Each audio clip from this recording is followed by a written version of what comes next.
Assalamualaikum warahmatullahi wabarakatuh. Nama saya Muhammad Haikal, NRP 15/2019/130. Di sini saya akan menjelaskan tentang FTP server client yang saya telah buat. Yang pertama itu, di sini saya akan memakai Python untuk membuat FTP-nya. Di sini ada servernya, lalu di sini ada receiver foldernya untuk menerima dari servernya yang mengirim ke klien ya. Jadi di sini untuk menerima filenya. Lalu di sini ada transfer file. Ini yang akan saya kirimkan, yang dimana isinya seperti berikut. Lalu di sini pun untuk server dan kliennya menggunakan library socket. Jadi library socket ini membantu untuk FTP-nya ya. Ya pertama itu membuat variabel s, yang dimana s ini untuk menerima, ini tuh untuk library-nya, itu ini fungsi socket. Jadi s ini membuat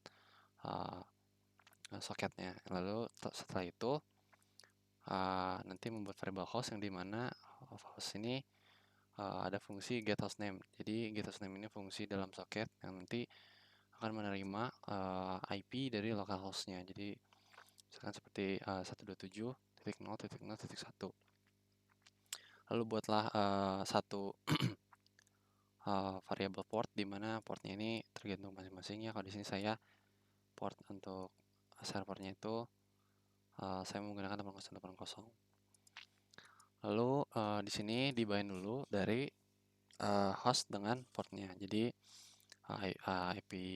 IP hostnya lalu digabung dengan portnya, nah itu dibind. Bindnya itu udah di fungsi dari soketnya sendiri. Lalu nanti dia akan menunggu untuk dia akan listen. Lalu di sini akan di print hostnya, yaitu IP-nya nanti ya. Lalu di sini ada printnya, print dari kalimatnya untuk waiting for any connection. Jadi menunggu untuk klien menyambungkan ke dalam servernya.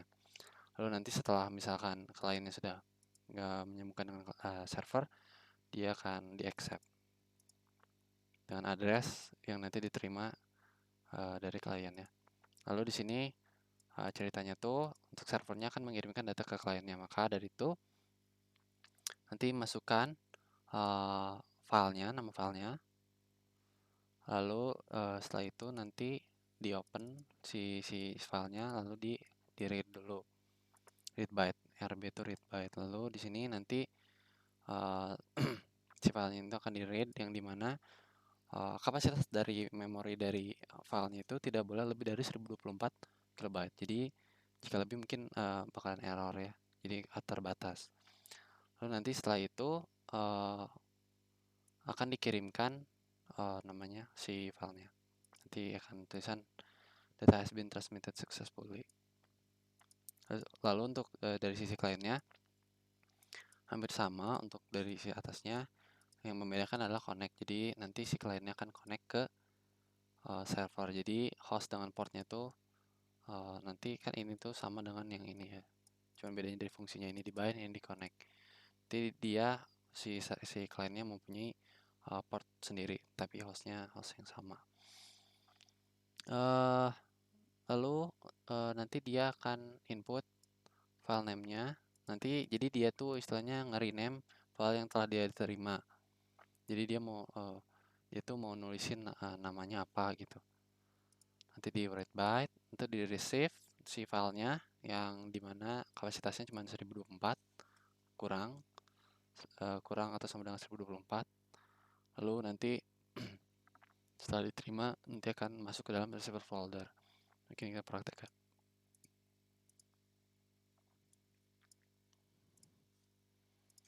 Nah ini dari ini tuh nama dari laptopnya ya. Jadi ini tuh mungkin lebih ke hostnya gitu. Nah ini udah connect, ini sudah menerima dari servernya dengan IP seperti ini, port yang ini. Lalu please enter the file of the name. Nanti kita di sini kan sudah membuat namanya transfer file.txt ya. Tulis saja.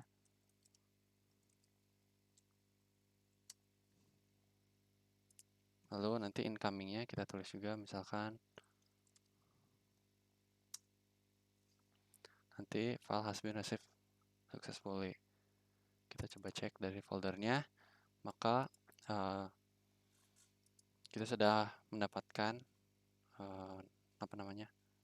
filenya ya. Kita buka isinya, dan isinya pun sama. Sekian dari saya. Terima kasih. Wassalamualaikum warahmatullahi wabarakatuh.